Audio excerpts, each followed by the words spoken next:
Well, hi guys, it's that time. It's our Bible teaching snippet of the day. Today I want to hop in and do part 4 of our in-depth study of the parable of the rich man and Lazarus. This is found in Luke chapter 16, and Jesus is teaching this, okay? Now, what I would love to do as a Bible teacher is to change the title of that and call it the parable, the story of the rich man and the poor man, because that's actually what Jesus is trying to teach, okay? He is not trying to teach something about eternal, ongoing punishment in a lake of fire, okay?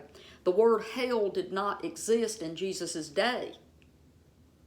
The word hell was put into our Bibles 500 years ago. That word there is Hades, and it's the grave or the place of the dead, okay? And Jesus is teaching an analogy, an illustration to teach a truth about how rich people have hardened hearts, and these were the Pharisees. Let's remember to always ask questions. Who is talking? Who is the person talking to? And what is the purpose of the writing? What are they trying to teach or say? And take into account the culture of the day, and does that apply to us? And yes, it does apply to us in some degree, okay? But it's very important for us to understand Jesus is talking to the religious leaders who had rejected and walked right past hurting, poor, sick people. They had plenty of money, plenty of ability to feed people, to care for them. This man was sick and had sores all over him in the analogy, and the man had plenty of money. He could have helped him get someone to take care of him, take him in, care for his sores, put ointment on it so he could get well. He could have fed him every single day and never even missed the food out of the kitchen, guys, okay? That's what Jesus is teaching here. But this rich man literally steps out. The man is laying in his doorway. As he leaves his house, he's at the gate, okay? The gate means a doorway. So the man is literally stepping over and walking past someone who is sick, hungry, and has sores all over him, okay? Now, I want to challenge you on this thought, okay? Let's just think about this for just a minute. You know, when we teach this doctrine that it is God sending people to hell, okay, in this parable, God is angry, getting even with, and punishing people forever and ever and ever in a place of hell, flames and torment. I want you to think about this, okay? I'm going to read you a couple of scriptures real quick is what I want to do first. Let me go to this and see if I can find this. I think this is very much important today. So what we see in Scripture, Psalms 105. For the Lord is good. His mercy and loving kindness are everlasting. His faithfulness and truth endures for all generations. 1 Chronicles 16:34. Oh, give thanks to the Lord, for he is good, and his mercy and loving kindness endure forever. Here's another scripture. I don't have it pulled up, but we see over in Jeremiah, it says he has an everlasting love for mankind. He has an everlasting love. So now, let me challenge you to think about this. Okay, what if a God of torment, of anger, wrath, and ongoing anger toward people, that he has to punish them forever and ever and ever in a conscious state, in a lake of fire? What if that's a pagan God that was made up by Greek mythology, right? And it isn't the God of Israel? What if it's not Jesus' father? What if it has nothing to do with the God, the Father of Jesus? Hebrews 1 says that Jesus is the exact image and likeness, the exact nature and character, the essence of God the Father. And you do not see Jesus saying, I am going to get even with my enemies and punish them forever. Actually, Jesus tells us that we're supposed to forgive people, forgive our enemies, and to love them. Okay, that's your challenge right there. I want you to think about this. Okay, what if we have our pagan mythology God mixed in with the one true God. That's what I've taught over and over again, that Jesus had to come and teach us truth about who God the Father was, because the people in his day did not know who the Father was. Sad enough to say, religion has got us so mangled up in our heads that we don't even know who Jesus' true Father is. And we need to go back to the basics of understanding who Jesus is so we can understand who God the Father truly is. And lay aside some of these harmful doctrines. Guys, I can tell you, I know that threatening people with going to hell when they're on the outside doesn't do a thing. The only people that doctrine scares and makes them do things like go to church and tithe and all of this are people who are already in the church religious system. And see, that doctrine that was put in place by the King James translators was working with the government and with the church leaders to try to control people. And trust me, fear of judgment. Okay, here's a scripture. It says, love cast out fear. Okay, love cast out fear.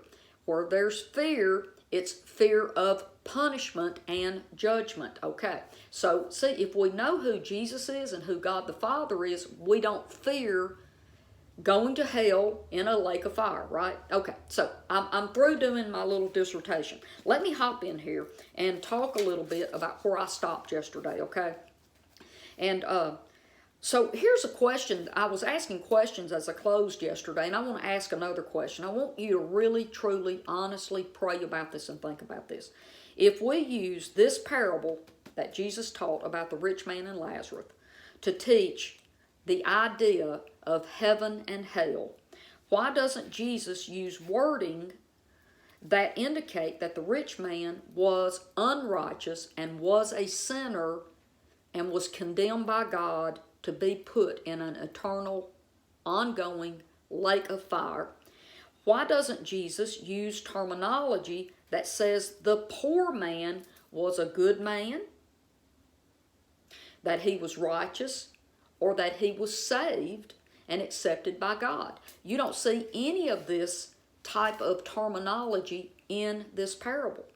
What he's doing is talking about a rich man who would not help a poor sick man. And that when it's all said and done and the struggle of human life is over, the rich man is living in this conscious state in the afterlife of regret. He's agonizing over his life choices. Okay? But let me keep going here. When I stopped yesterday, I read part of it, and we got to the part about torments, okay? And I'd like to talk to you a little bit about the word torments, okay? Let me see if I can find that real quick for you. And here it is. This is in the Strong's Greek. It's number 3600, and I'm not going to try to pronounce it because I'll mess it up. But it is spelled O-O-D-U-N-A-O.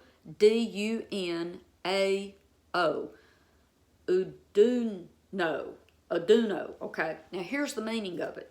To cause intense pain, to be in anguish, to be tormented, for one to distress oneself. Not somebody else causing the distress, but for one to be distressed because of themselves. Distress oneself, okay?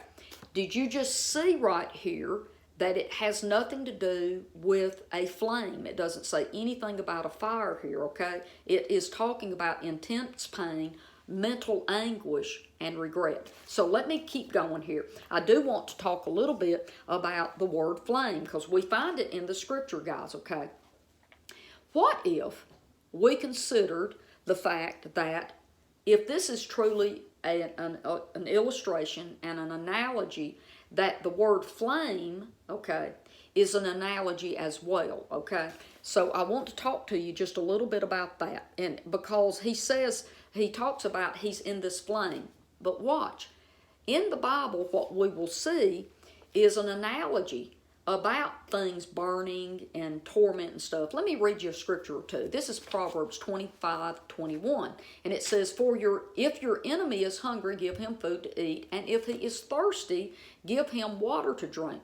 For in doing so, you will heap burning coals on his head.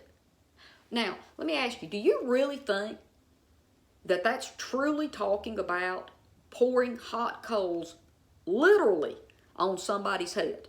No, it's actually an analogy. It's showing you the torment that people have that relates to what it would feel like to be burning because the person was so kind to them. Okay, Romans 12:20 says the same thing. But because this is Proverbs, now I'm going to show it to you in Romans 12:20. But if your enemy is hungry, feed him. If he is thirsty, give him drink. And by doing so, you will heap burning coals upon his head. Okay, so what I just really wanted to bring out is that this is not talking about a real place of fire. This is about a person being mentally tormented because they did not live the way they needed to. So here's a couple of other questions here. Well, I probably need to read a little bit, and I've got a few minutes left, so I'm going to do that. Let's go ahead and read some scripture here. And let me see if I can pick up where we left off yesterday, okay? And it says, but Abraham replied, remember, my son, that you used to have the good things in your lifetime while Lazarus suffered. Now he is being comforted, and while you are in agony, okay? See, this translation just says that the man is in agony, okay? So let me find where I'm at. And besides this, there's a great chasm that has been set between you and us. Then I beg you, Father, to send to my father's house, because I have 5 brothers. And there's a teaching in that, and I'm not going to stop and do that, but that number 5 and what he's talking about, I could go a lot deeper on that, but I'm not going to do that today, guys, okay? So he's got 5 brothers. Send Lazarus, he could warn them about all this and prevent their coming to this place of torture. And Abraham said, they have Moses and the prophets. They can listen to them. Oh no, Father Abraham, if only someone would go to them from here, from the dead. See, if someone would go to them from here, the dead, they would change completely. But Abraham told him, if they will not listen to Moses and the prophets, they will not be convinced, even if someone raises from the dead. Now, I want to ask you something. Do you see in the Old Testament, think about this, where Moses or any of the prophets taught about an eternal place of punishment, a place called hell, ongoing, conscious burning in flames? You will not see that taught by Moses or the prophets. Father Abraham would not have told him that his brothers can learn what they need to know through Moses and the prophets if that was in there and he was talking about hell. No, what Jesus was telling him is Moses and the prophet, the entire Old Testament, taught that the poor, the needy, and the sick, the orphans and widows, were to be cared for, okay? I've got plethoras of different scriptures that I can read to you, and I guess I'll just start on those today. I'm not going to get very far because I'm almost out of time, but I've got over 50 different scriptures that I have pulled out of the Bible where God talks about people taking care of the poor. So let me give you a sample of this so I can prove to you what Jesus, who is God, was talking about, that his brothers had every opportunity to know and learn about without a dead person telling them, the guy Lazarus. Okay, Job 29:16. I was a father to the needy, because he was commanded to do that. God says to take care of the needy and the poor. Deuteronomy 15:11. This is in the Moses law. For the poor will never cease to be in the land. Therefore I command you, saying, you shall freely open your hand to your brother, to your needy and poor in your land. Okay, here we go. Deuteronomy 15:7. If there is a poor man with you, one of your brothers, in any of your towns in your land, which the Lord your God is giving you, you shall not harden your heart, nor close your hand from your brother. Okay, I'm going to sign off today, but I'll pick up here and just do another part on this because there's 3 or 4 more things that I want to mine out. I love you, and I'll see you here soon. Bye-bye.